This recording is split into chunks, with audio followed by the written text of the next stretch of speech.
ayé mi tèmi bá mi. Adakrekere. What are you doing here? I'm never coming to why you're me la home. Give a what about Agadabashi. What are you doing here? Papa, I can't you. In a me. So you want to leave me and go to that birthday? You want to lose guard me? Eh? As you can see, I'm making makeup. I'm doing makeup so that I can follow you. I'm already through. Just Sumo. So you want to leave me and go to this birthday? I know your plan, so you want to lose guard me. You don't know that this without me in this birthday will be birthdayless. Without Ada Kere, Ada worldwide, Ada Chifimo worldwide, the birthday will be birthdayless. You won't even be complete. Ada Kere. New Jesus Christ about a minute. New Christ of Nazareth. I get that on birthday at the birthdayless. Is anything wrong with your brain? Are you in orders? You have capacity in the Onyam got a birthday, you monyo.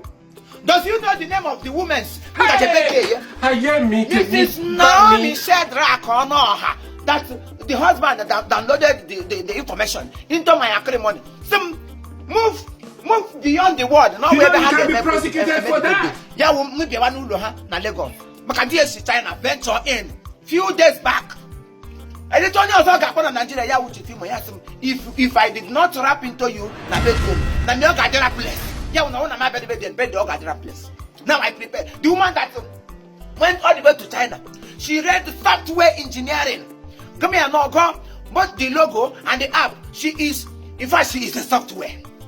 Why me was software? Yeah, we name software. You know about computer engineering, computer software, download logo. Ntanimuchori design website. Oh, you a woman with heart of gold.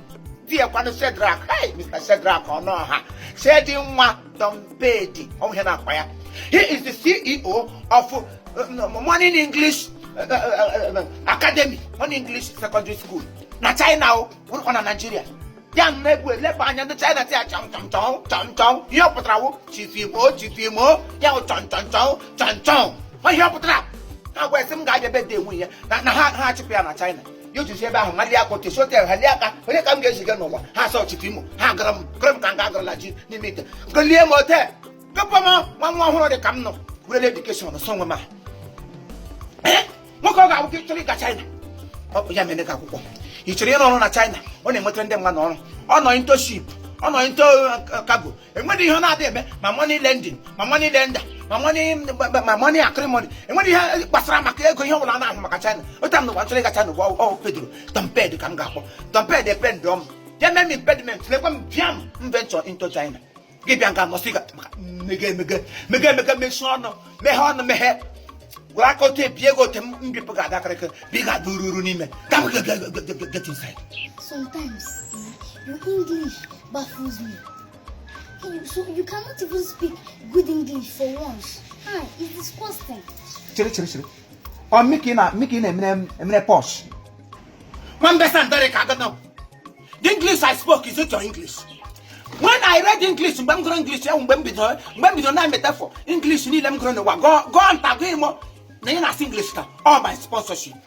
I was into sponsor you no more. So when you spoke wrong, right, your father is right. When you spoke wrong, your father is wrong. So the two both of us are wrong, right people. Damn you. Wait, as you can see, I'm leaving because if you open this bag, my shoe and my clothes are inside here.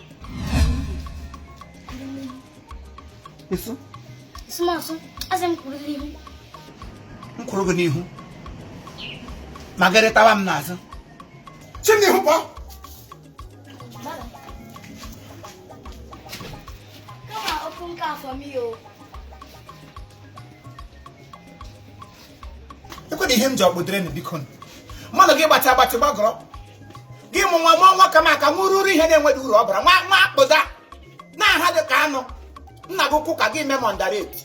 When I got at the same hand, when I got at the same hand, when I got at the same copy, I woke up. I'm near hand.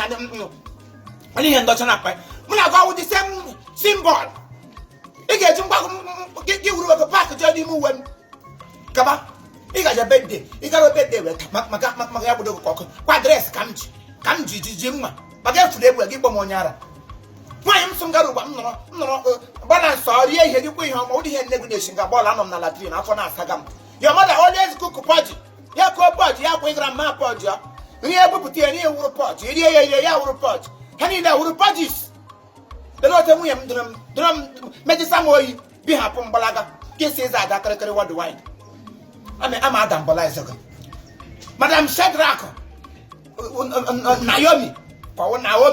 Naomi happy birthday emebiele ha my dear. I would have been there but because of this incumbent acrimony ya we hear mere ngo gba ihe ọ pụtara incumbent acrimony I withdraw my journey.